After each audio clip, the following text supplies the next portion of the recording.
මේක මේ පුනරීක්ෂණ ගණන් ටිකක් ඔයගොල්ලන්ට ළමයින්ට මේකේ මේ හැම එකක්ම කවර් වෙනවා. මේ මෙහෙම ගණන් තිබ්බොත් මේ වගේ ගණන් වලට පාවිච්චි කරන්න මොනවාද? අර තියෙනවනේ බෝඩ් මාස් කියලා වන් බෙගුදරි ආන්න එක තමයි පාවිච්චි කරන්න වෙන්නේ නේ. හරි. අපි බලමු. එතකොට මේක ඉස්සෙල්ලා මේ වරහන් ඇතුලේ සුළු කරන් ඉන්න ඕනි. ඊට පස්සේ තමයි මේ වැඩි කිරීම කරන්නේ. හරිද? දැන් වරහනේ මේ හරය මේ සමානයි නම් අපිට ඒකම ගන්න පුළුවන් නේ. 1 2 3යි. හරිද? වැඩි කිරීම දැන් වරහන් ඉවරයිනේ. වරහන් ඉවරුණා නම් ආයි අපිට මේ වරහන් දාන්න ඕනේ නැහැ. මෙතන 6න් 1. දැන් මෙතන තියෙන්නේ ಗುಣ කිරීම සම්බන්ධ ගානක් විතරයි. එහෙනම් උඩට හරයට ලවය කපන්න පුළුවන් නේ. හරයේ ලවය 3ට 3 1යි 6ට 2යි. එතකොට අන්තිම උත්තරේ එන්නේ කීයද? යට වෙනම වැඩි කරලා දානවා, ලවය වෙනම වැඩි කරලා දානවා. හරය වෙනම. 5 2 10යි. උඩ 1 1 1යි. හරිද? ඒක හරි. ඊට පස්සේ මේ ගාන බලන්න. මේ ගානේ ඉස්සල්ලාම මේ තියෙන මිශ්‍ර සංඛ්‍යාවන්නේ. මිශ්‍ර භාග. මිශ්‍ර භාග විෂම භාග කරලා තමයි ගාන හදන්න ඕනේ. හරිද? එතකොට 4 4 16යි. 16 17 18 19 නේ. 4ෙන් 19. අඩු කිරීම දෙවරක් එක 2 1යි 3යි. 2ෙන් 3. දැන් බලන්න. දැන් මෙහෙම අවස්ථාවක් ආවොත් එහෙම 4යි 2යි තියෙනවා නම් අපි ගන්න විශාලම සංඛ්‍යාව. ඒ කියන්නේ ඇත්තටම මොකද්ද මේ ගන්නෙ? මේ ගන්නේ කුඩා පොදු ගුණාකාරයනේ. කුඩා පොදු ගුණාකාරය ගන්නකොට 4 තමයි එන්නේ. හරිද? නිකම් මතක තියාගන්න යට තියෙන මේ මෙහෙම ගුණාකාරයක් තියෙනවා නම් මේ දෙන්නගේ විශාල සංඛ්‍යාව තමයි ගන්නෙ. එහෙම නිකම් මතක තියාගන්න. එතකොට මේක 19යි. මේ කීයෙන්ද වැඩි වෙන්න ඕනේ? මේක තුල්ල භාගනේ. තුල්ල භාග කියන්නේ මේකත් දෙකෙන් වැඩි වෙන්න එපයි. එතකොට මෙතනත් 4 වෙනවනේ. 3 අරක් 2 6යි. එතකොට අන්තිම උත්තරේ කීයද? මේ සමාන ලකුණ එක පේලියට දාගෙන යන්න. 19න් 6ක් ගෙවුවොත් එහෙම 13යි නේ. 4ෙන් 13. මේක මිශ්‍ර සංඛ්‍යාවක් කරලා තියන්නත් පුළුවන්. සාමාන්‍යයෙන් ඉවර කරන්න එහෙමයි. 4 ඉලක්කම් කීයද? පූර්ණ 4 ඉලක්කම් 4 3යිනේ. 3යි 4ෙන් 1 4 3 12 1යි 13යි. හරිනේ? මේ වගේ ගණන් ගත්තොත් එහෙම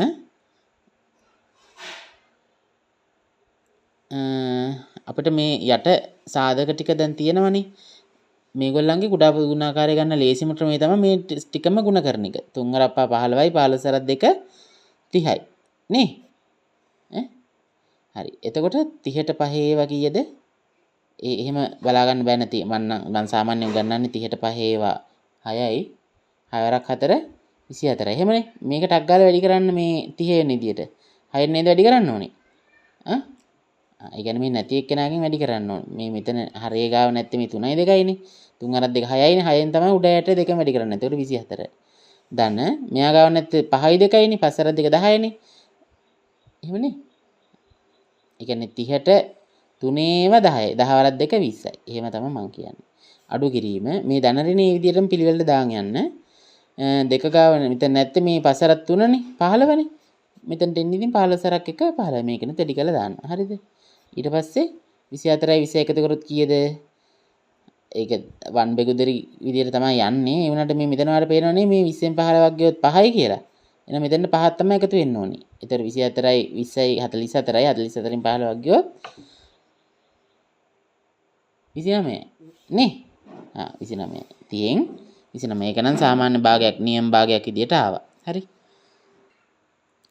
ඊළඟ ගාන මෙහෙම වැඩි කිරීම සම්බන්ධම ගානක් තමයි. එතකොට මේක ටක් ගාලා විෂම භාග වලට හරවගෙන ඊට පස්සේ උඩ යට ඔක්කොම කපන්න කොටන්න තමයි තියෙන්නේ. දෙවරක් එක 2යි 2 1යි 3යි. 2ෙන් 3 වැඩි කිරීම 3 අරක් 4 12යි 12 13 14.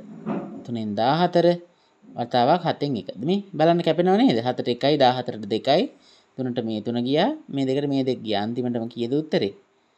1යි. හරි. මේ බලන ඊළඟ ගාන සමචතුරස්‍රයක වර්ගඵලය 44යි වර්ග සෙන්ටිමීටරය කියලා දීලා තියෙනවා. හරිද? ඒතකොට පැත්තක දිග අහනවා. ඕක දැක්ක ගමන් නිකන් මොනවා වගේද හිතෙන්නේ? ටිකක් ඔළුව පැටලෙනවා වගේ නම් ටක් ගාලා මේක දැන් ෆස්ට් කොටසේ ගණන්නේ. ටක් ගාලා සමචතුරස්‍රය පොඩ්ඩ ඇඳ ගන්න. එතකොට පැත්තක දිග xx මේ පැත්තක දිග x නේ. ඉතින් මේ සමචතුරස්‍රය කියවම පැති හතරම සමානයි. එහෙමනේ යන්නේ. එතකොට x වර්ගය නේද? එහෙනම් x වර්ගය තමයි කීයද? වර්ග සෙන්ටිමීටර 44 වෙන්නේ. හරිද? ඕක පටල ගන්න එපා. එතකොට x වර්ගය කියන්නේ එතකොට මේ වර්ගයක් සමාන ලකුණ එහා පැත්තට යන මොනවා වෙලාද? එහෙම යන්නේ වර්ග මූලයක් වෙලා නේ. හරි වර්ග මූලයක් වෙලා. එතකොට 44 නේ දැන් තියෙන්නේ. ඕක මේම හදාගන්න වෙනවා. 4 වරක් 11 කියලා. දැන් මේ 4 ඉලක්කම වර්ගමූලෙන් මේක වර්ගමූල දෙකක් විදිහට කඩන්න පුළුවන් නේද? එහෙම පුළුවන් නේ. මේ 4 වර්ගමූලෙන් එළියට යනවා. මොනවා වෙලාද? 2 ඉලක්කම වෙලා. 2යි මූල 11 තමයි අන්තිම උත්තරේ වෙන්නේ. හරි? ඉස්සෙල්ලා ඔයගලන්ට මේ නකුර එන ගානක් කියා දෙන්න බැරි වුණා. හරිද? බලන්නකො මේක කොහොමද වෙන්නේ කියලා. මේකේ කරන්න තියෙන්නේ මේක විෂම භාග කරලා මේකත් විෂම භාග කරලා එකතු කරන වැඩේ කරන්න. ඊට පස්සේ තමයි මේ නකුර නෝඩ මොකක්ද දාන්නේ? නකුර නෝඩ දාන්නේ වැඩි කිරීමන්නේ. 3 වරක් 2 6යි 2යි 8යි. 3න් 8 ධන පසරකේ 5යි 2යි 7යි. 5න් 7. හරිද? ඊට පස්සේ තමයි මේක වැඩි කිරීම කරන්නේ. 4ක් 2 14 1යි 15යි. 7න් 15. හරි. එහෙම තමයි ඕක කරන්නේ. ඊට පස්සේ වරහන් ඇතුළ සුළු කළා ඊට පස්සේ මේ සාමාන්‍ය විදිහට ගාන කරන් යන්න තියෙන්නේ. හරි. ඒසිනේ. හරිද? මේ පැයට කිලෝමීටර් 40 කියලා මේ ලියලා තියෙන්නේ. පැයට h ඍණය කියන්නේ පැයට. ඒක මොකද ඉරෙන් යට තියෙන නිසා. ඒක උඩට අරන් මේ තියෙන්නේ. හරි. පැයට කිලෝමීටර් 40කට ඒ තරම් වේගෙන් යන රථයකට ගමනක් යන්න පැය විනාඩි 30ක් යනවනේ. පැය විනාඩි 30ක් යනවා. මේ ගමනේ මුළු දුර තමයි යහන්නේ. හරිද? නිකමට හිතන්න මේක සාමාන්‍ය දෙනින්ම හදන්න පුළුවන්. හරි? පැයකට යන්නේ කිලෝමීටර් 40යිනේ. එහෙනම් පැය භාගයකට කීයද? මේ විනාඩි 30ක් යන පැය භාගයන්නේ. පැය භාගයකට එහෙනම් මෙයා 20ක් යනවා ඇතිනේ. මේකෙන් භාගය යන පැයකට යන්නේ කිලෝමීටර් 40ක් නම් පැය භාගයට යන්නේ 20යි. ඒතකොට ගමනේ මුළු දුර කියන්නේ මොකද්ද? ගමනේ මුළු දුර කියන්නේ කිලෝමීටර් 40ට එකතු කරන්න ඕනේ කිලෝමීටර් 20ක්. ඒ කියන්නේ 60යි කිලෝමීටර්නේ. මේ බලන්නකො මේ පාර මේ ගණන් ටිකක් එනවාමයි විභාගෙට. හරිද? ඕගොල්ලෝ විභාගේ ඕගොල්ලෝ හරියට බලන් යන්න. මෙහෙම තිබ්බොත් එහෙම මම ඉස්සෙල්ලාම නිකන් පැහැදිලි කරන්නම්. මේ තියෙන්නේ දර්ශකාකාරය. A වල B බලය සමානයි C. A වල B සමානයි C කියලා තමයි අපි කියන්නේ. ඒක තමයි ලඝු ගණකයක් දර්ශකාකාරයෙන් ලියනවා කියලා කියන්නේ. හරිද? මේ තියෙන්නේ එයාගේ ලඝු ගණකාකාරය. එතකොට කොහොමද කරන්නේ? මේ A අකුරෙන් C ව කරට අරගන්නවා. හරිද? ඒ කියන්නේ log A පාදයේ C සමානයි B වෙනවා. ඒක තමයි ලඝු ගණකාකාරය. මෙහෙම තිබ්බොත් එහෙම දැන් ආයි දර්ශකාකාරයට හරවනවා නම් A වල B සමානයි C වෙනවා. A වල B සමානයි C වෙනවා. හරි?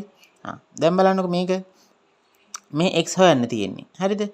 මේ වගේ ගානක් නම් ෆස්ට් කොටසට එන්නේ. ඊට තව ෆස්ට් කොටසට එන ගණන් ආකාරයක් තියෙනවා. ඒකත් මම පස්සේ පැහැදිලි කරන්නම්. හරිද? ටක් ගාලා මේක බලා ගන්නකො.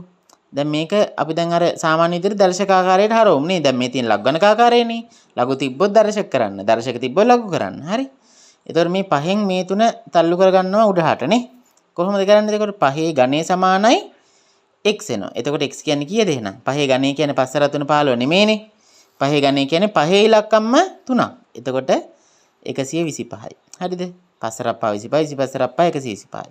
මේ ගාන බලන්න. මේ ගානේ කොහොමද? 2x සමාන 128 නේ. 2x සමාන 128යි. දැන් මොකෝ කරන්නේ? පාද සමාන නම් බල සමාන කරන වැඩේ කරන්න පුළුවන්. එහෙනම් 2x කියන්නේ 2 පාදයේ කීයද? 2 පාදයේ කීයද බලන්න. 2 වරක් 2 4යි 4 වරක් 2 8යි 8 වරක් 2 16යි 16 වරක් 2 32යි 32 වරක් 2 64යි 64 ඒව දෙකක් 128යි. එහෙනම් 2 7 වෙනි බලය. හරිද? පාද සමාන නම් බල සමාන වේ. එහෙම එකක් කියනවා ගණන් වල. එහෙනම් x සමානයි 7යි. මේ ගණන බලන්න. මේ දීලා තියෙන්නේ කොහොමද කෙලින්ම? මේ දීලා තියෙන ලඝු ගණක විදියටනේ. එහෙනම් ඒක දර්ශක විදියට හරව ගන්න ටක් ගාලා. දර්ශක විදියට හරවන්න විදියක් නැහැ. මේ ගාන පොඩ්ඩක් බලන්නකෝ මේ. log 4 පාදයේ මේකත් 4 බලයක් විදියට ලියාගත්ත හැකි අපිට නේ. 4 කීයද? 4ක් 4 4ක් 4 16යි 16 වරක් 4 64යි. එහෙනම් 4 ඒවා 3ක්. දැන් අපිට පුළුවන් මේ 3 ඉලක්කම ඉස්සරහට ගේන්න. හරිද? ඒ කියන්නේ 3 වතාවක් log 4 4. පාදයේ බලය සමානයි නම් මේ කොටසටම 1යි කියලා එනවා නේ. එතකොට 3 වරක් 1 3යි උත්තරේ. නේ විසඳන්නනේ තියෙන්නේ ඒක. අගේ සොයන්න වගේ. මේක බලන්න. මේ LG කියන්නේ මොකද්ද? LG කියලා කියන්නේ කෙටි කළා ලඝු 10 පාදයේ කියන එක. හරිද? අපි මේක ආදේශ කරමු මෙතනට නේ. ලඝු 10 පාදයේ 100. ඒ කියන්නේ මොකද්ද? ලඝු 10 පාදයේ 100 කියන්නේ 10 කීයද? 10 දෙගුණේ නේ. එහෙනම් මේ දෙකේ ඉලක්කම ඉස්සරහට එනවා. එතකොට දෙවතාවක් log 10 10. එහෙනම් මේ කෑල්ලම 1 වෙනවනේ. උත්තරේ 2යි. හරි? එහෙම